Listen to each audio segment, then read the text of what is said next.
Welcome to the Shout Out with Sage show. Shout Out with Sage. Shout me out. And that's all I gotta say. So shout out and let's go. Hello. There we go.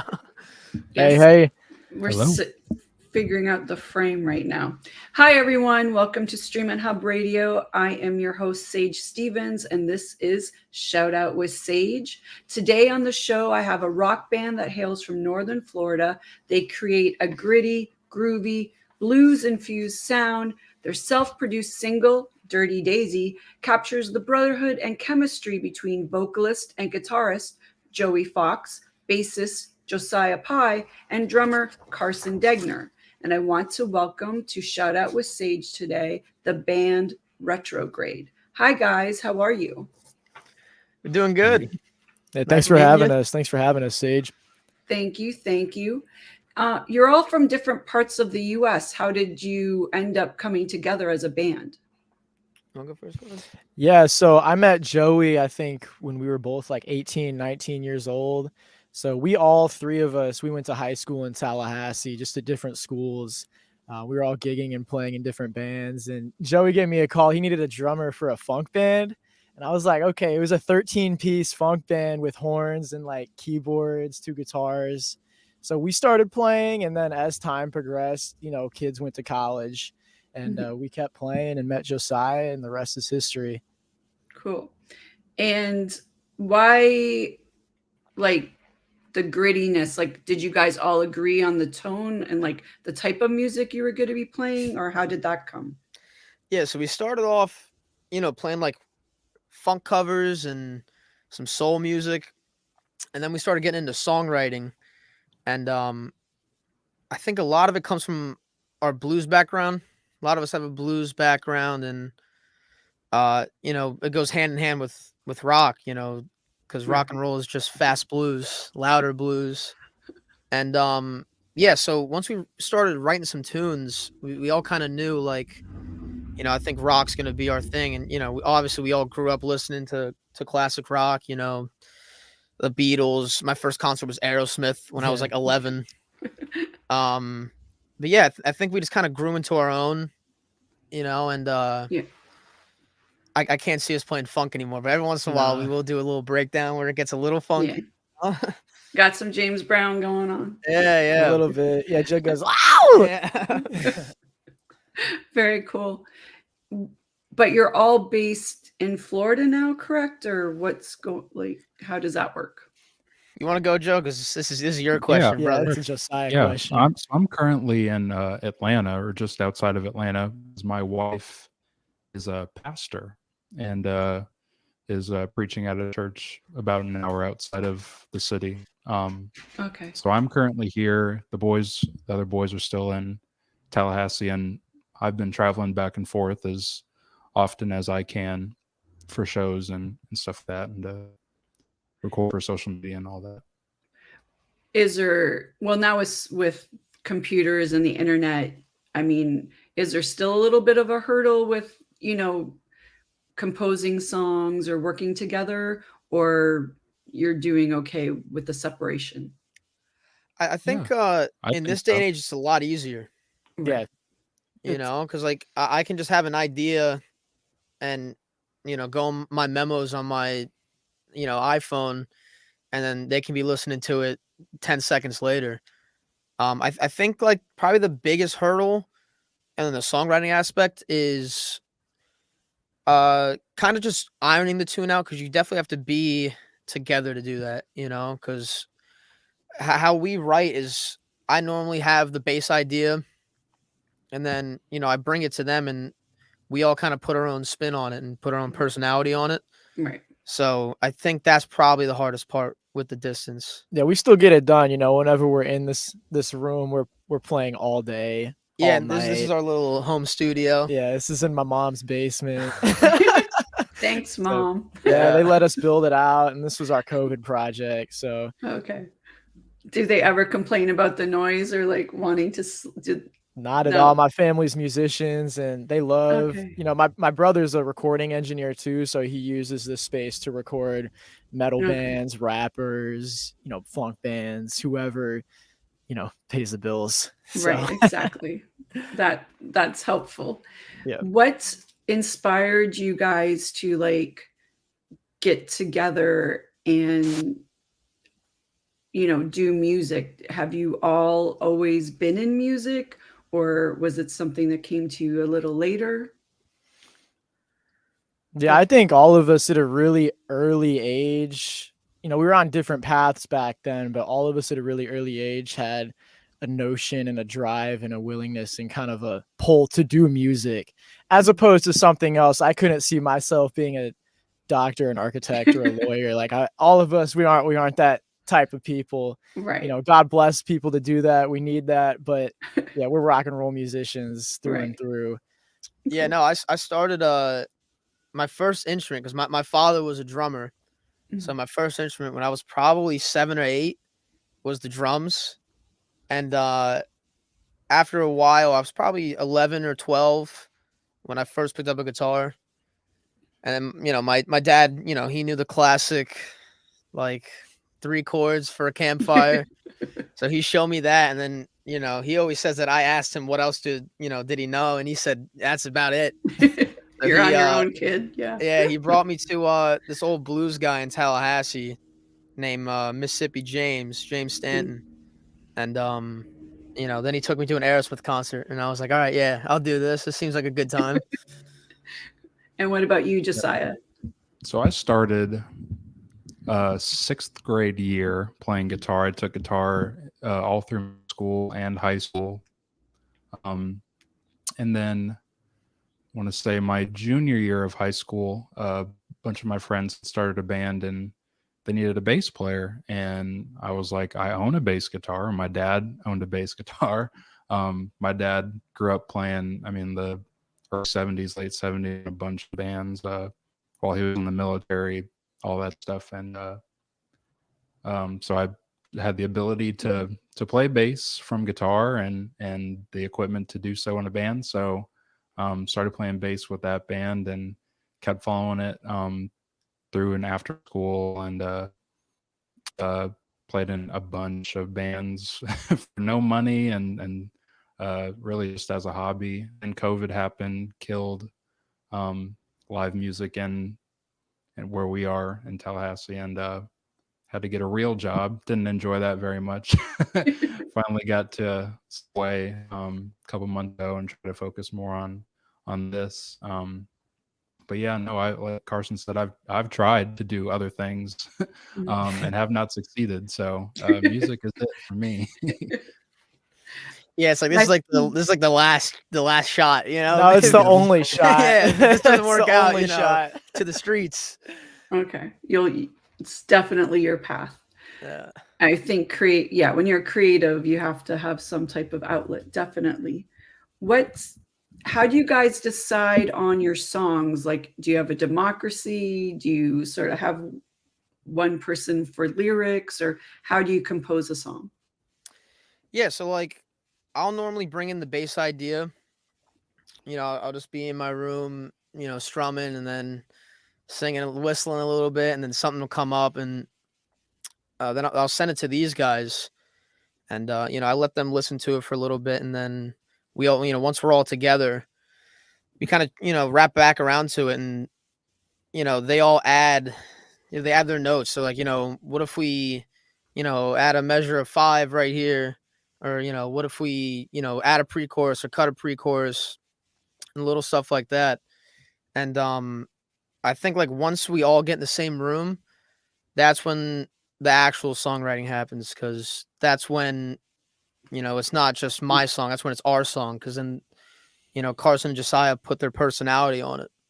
Yeah, and like Joe said, we all work together on it. I don't think it's a true democracy. I think a misconception in music is like bands are all democracies. Like, no, some songs are really like Joey oriented or Josiah oriented. Like somebody usually takes a creative lead, myself included. So I'm a music school graduate, so I'm not just a drummer. I understand chord progressions and, you know, melodies and all that stuff. So all three of us really have a cohesive vision most of the time when it comes to like shaping a song.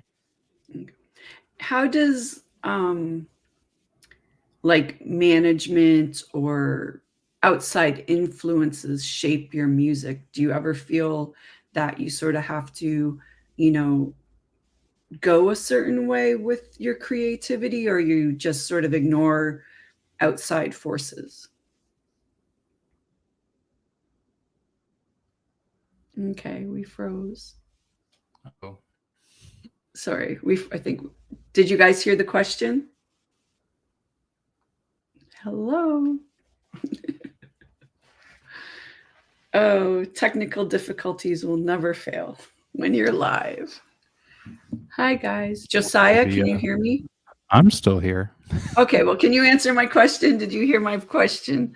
Yeah, can you ask it one more time for me? How do outside forces affect your creativity? Like, do you feel like your songs, do you just ignore, like, let's say management or someone mentions that you need to go a certain direction? Do you just ignore that, or you take it as a no? I think it's hard not to be influenced by all that stuff. I mean, you know, for us, where we are in our career, there's not a whole lot of, we're not managed by anybody. It's just the three of us and Carson's brother as our producer. But we,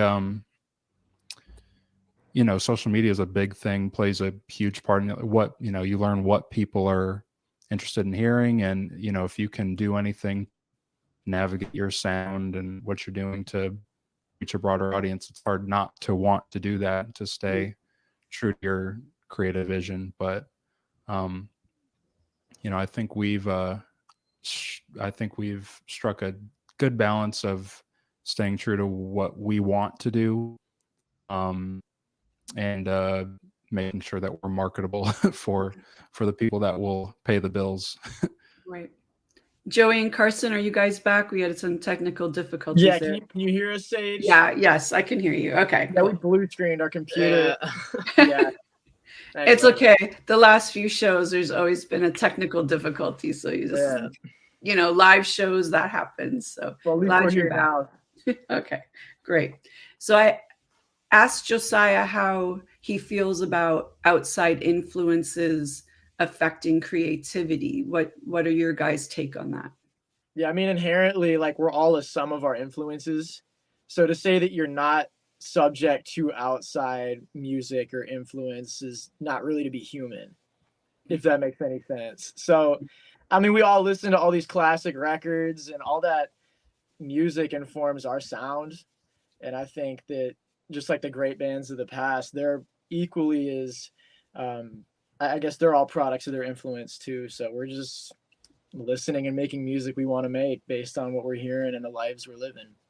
Yeah, and when I was learning guitar, my mentor, Mississippi James, he told me, anytime you like a song by an artist you've never heard of, go back and listen to what they were listening to, because then you can connect the bridge. So, you know, a lot of that, you know, especially like early Zeppelin, you know, you go back to that early Zeppelin stuff, it's just all old blues, you know, all old blues tracks.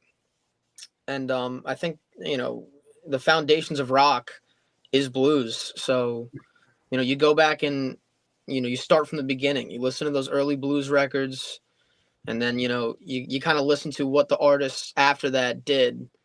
And then, you know, you take a sum of both of them, and, you know, you kind of, you know, digest all this noise. Yeah, it just becomes your sound. Yeah. It just becomes your sound. Right. Is there any other sage advice anyone's received from people along the way? You had anything, Carson? No, I mean, you've been all alone. Yeah. I wish someone had told me not to do this, to be honest. Find a real job, something with some security. No, but that's part of the fun. Right. To for those of us that, like to live on the edge and be creatives and not really know what's going to happen next. Definitely not a 9 to 5. It's definitely not for the weak of heart. So no other pieces of advice in pursuing a music career. Oh, I Nope. have thousands. Yeah, I got a lot. Okay, I got let's hear thousands. some more. Let's hear some more. I'll go after you, man. I was told by the same guy, Mississippi James. He told me anybody, because I had grown my hair out, and he told me anybody can put a top hat on and say that they're Slash. But he said when Axl Rose isn't singing, everyone knows that this isn't Guns N' Roses. So I was kind of reluctant to start singing, and that's what he told me. And then I remember we were playing this. I was playing this club in Tallahassee. I was probably like 15 or 16, and I was playing with these musicians around town, and it was all covers at the time. And we always had one guy sing, but he couldn't make it to the show, and I'm not smart, so I didn't think this through. I get to the show and I'm like, oh, no one's singing. So then I ended up having to sing. Right. And I still got a video of it. It was me singing "Don't Let Me Down" by the Beatles.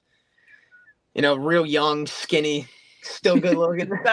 Still good looking. Yo, yeah, you're so ancient right now. Yes. Yeah. We're so old. Nah, we were young back then, but we're still really young as a band. Right. We're little babies, I guess. So what do you guys like doing best? Do you like performing live? Do you like recording? What do you like? I like all of it. If I'm going to be completely honest, like everything about the music making process, the performing process, they're all rewarding in different ways. They're all fulfilling in different ways. There's things that you enjoy about playing live as opposed to recording in the studio. But as long as I'm playing drums and making music, I just love it. And what about you, Josiah? Oh goodness. Favorite part.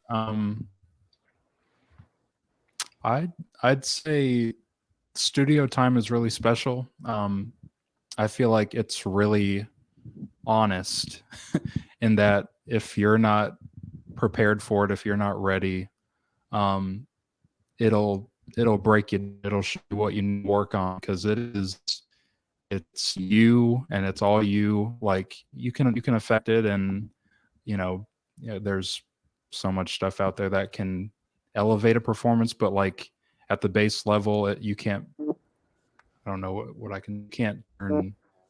Yeah, I'm trying to think of a polite way to say it. You can't. You don't have you to can't be take a, you, just don't. You can't clean a turd.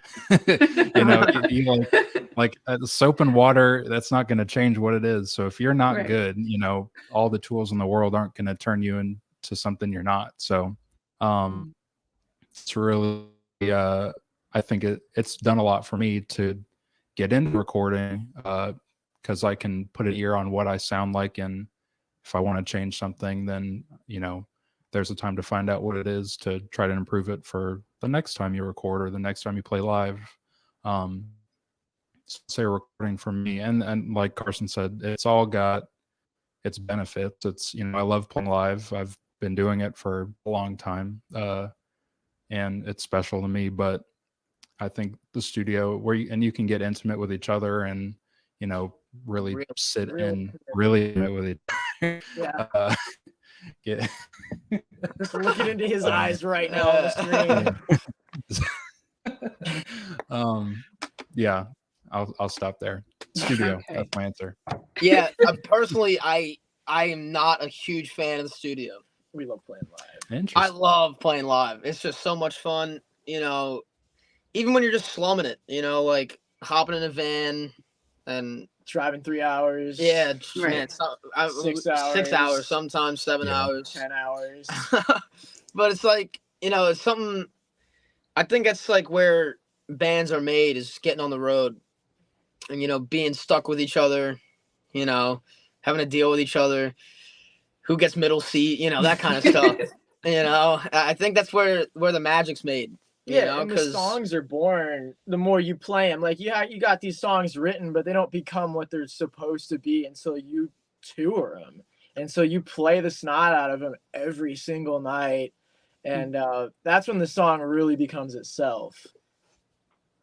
Do you find though when you're playing it live, like sometimes things like the energy from the crowd or like your own personal, you know, maybe you had a bad day, maybe you had a great day. Does that yeah, feed into your music? Does that feed into your performance? I mean, but you know, once you play a string of shows and you're, you know, going to bed at 3 a.m. and waking up at 9 to make the drive to the next place, Mhm.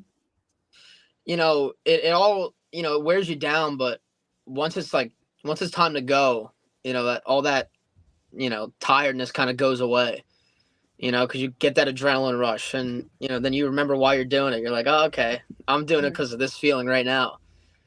And, you know, we've played to, you know, 2,000 people, and we played to, Empty rooms. you know, like 4 people, you know, we're still having fun though. It doesn't matter.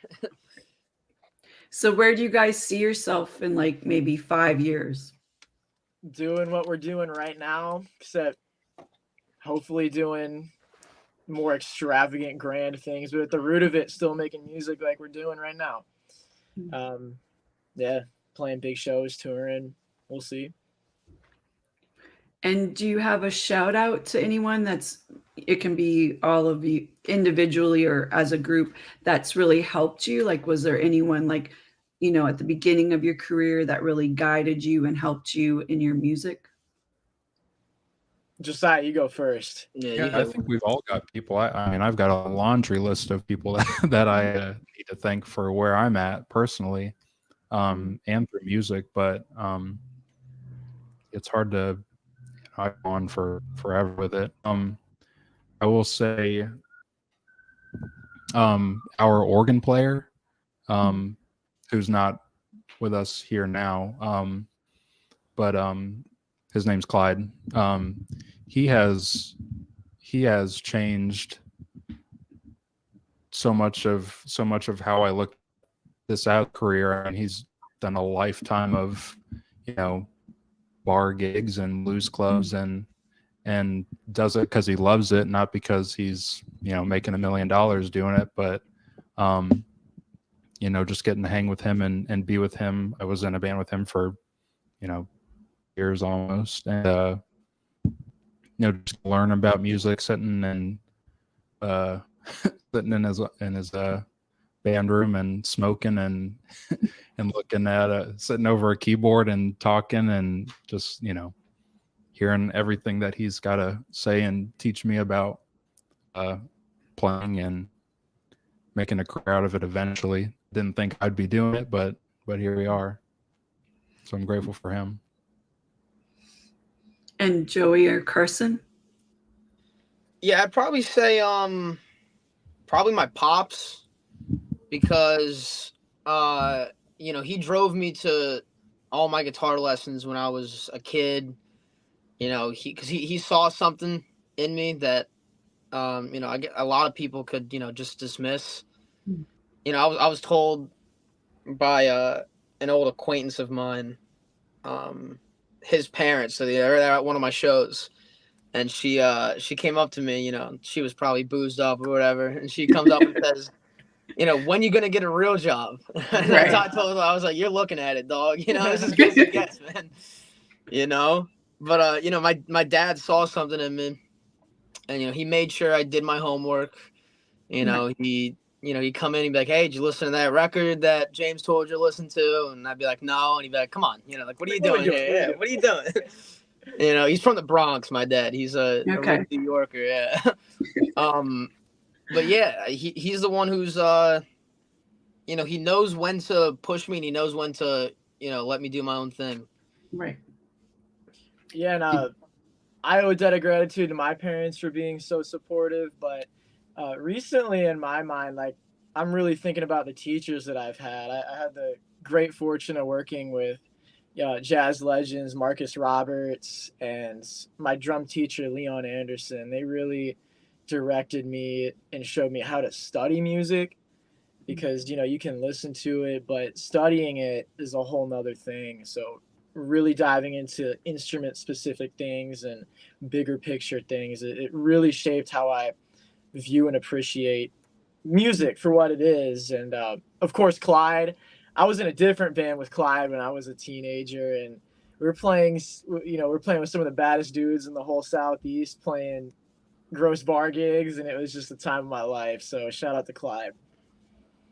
Cool. Do you guys feel any pressure to like maybe make the trip to LA, or you're going to stay in Florida? What do you think about that? No, I think we're definitely gonna be out in LA soon. I mean, personally, like I've never been farther west than New Orleans. I'm a big north guy. Go up. Yeah, go up. I've never gone left. But yeah, I'm sure we're gonna be out there. We've got some pretty cool stuff going on. That we haven't really announced yet, but it's looking good, and hopefully it's something that'll help us take the next step. And yeah, I'm sure we'll be out there very, very soon. I will say I'm just gonna stay, like just visit. You can't make me live there.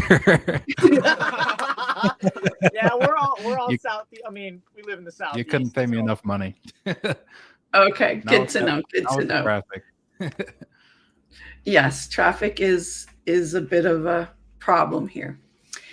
What advice would you give to people that are wanting to start a band?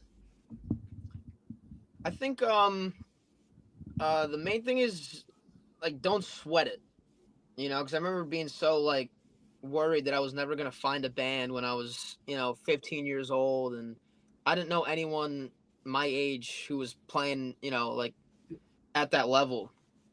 But then these two guys were here, and I just didn't know. And we were all gigging and touring in different parts of Florida. So yeah, I think the big thing is like it takes a lot of time, man.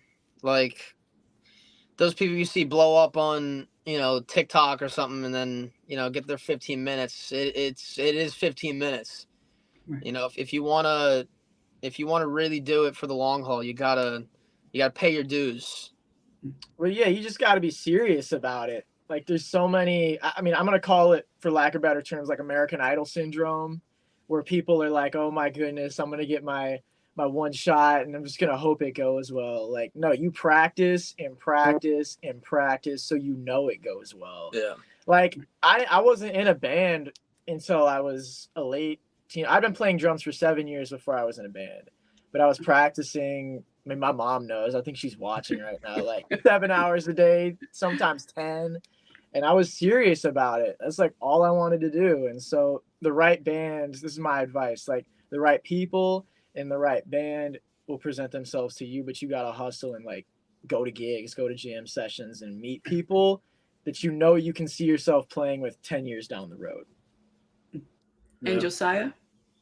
Yeah, no, I was going to say what Carson just said. Like my entire career as a musician, it's I've been fortunate enough that opportunities have been presented to me. Like I didn't do anything, and someone's like, "Hey, do you want to join?" Or I mean, Joey and Carson, I was walking my dog. Yeah, I remember that. This was like 2020. It was like 8:00 at night, and they called me. Was this like pre-COVID? No, this was like in the middle of COVID. Right in the middle. Okay. Yeah. Because I was in a band that I left because I had just started my job selling cars. Don't do it, kids. And I just didn't have enough time to sink into being in a band. And they called me, and they're like, "Do you want to do this?" And I was like, "Yeah, if my schedule's gonna work, I'd love to." And here we are now, and I'm super grateful for it. But if I had any advice, like I said, don't sweat it. The right people will find you. Continue to practice, continue to listen. If you're in a band and you want to get better, listen to each other. Always be listening. And be honest. Be honest with your playing. Be honest with yourself. Don't pretend to be something you're not. On That's stage, a big one. off stage. That's a really big one. Yeah.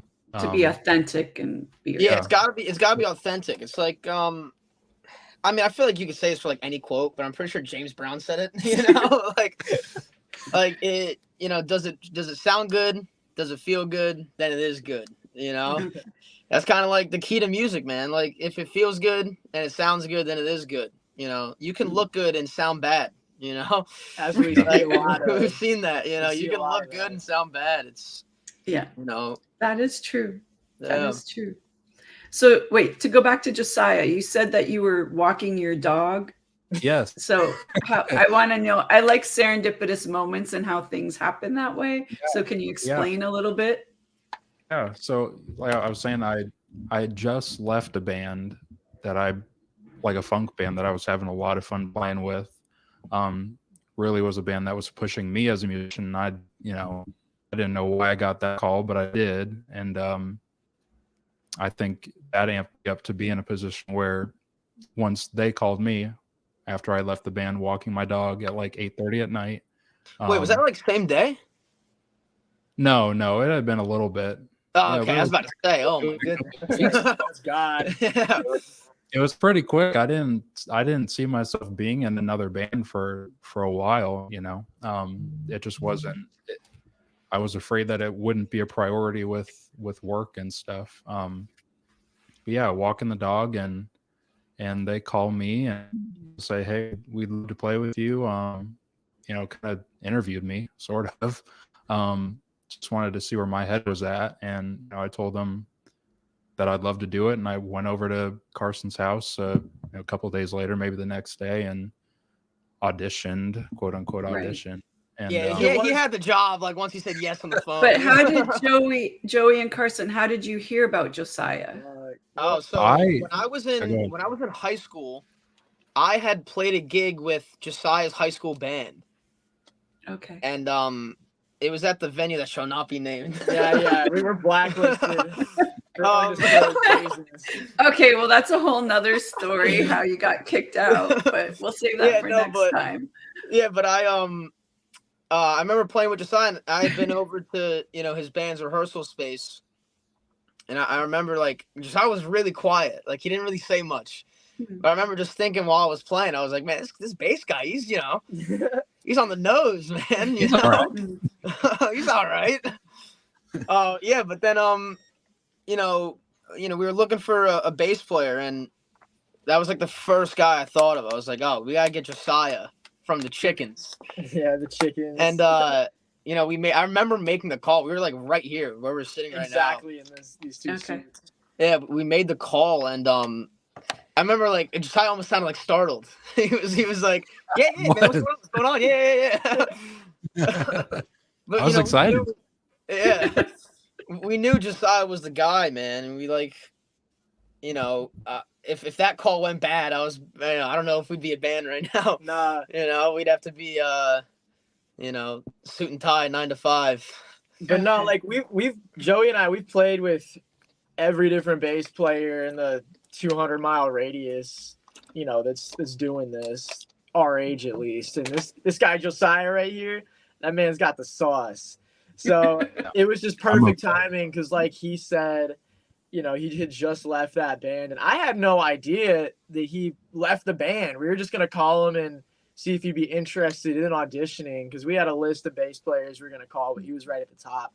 And we gave him like 8 songs to learn in 2 days, and this man walked in and sounded exactly like John Paul Jones. Exactly like Immigrant Song when they did it live on in like 1972 at Madison Square Garden. How the West was won.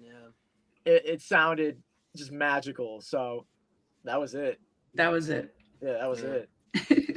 Cool. So where do we find you online?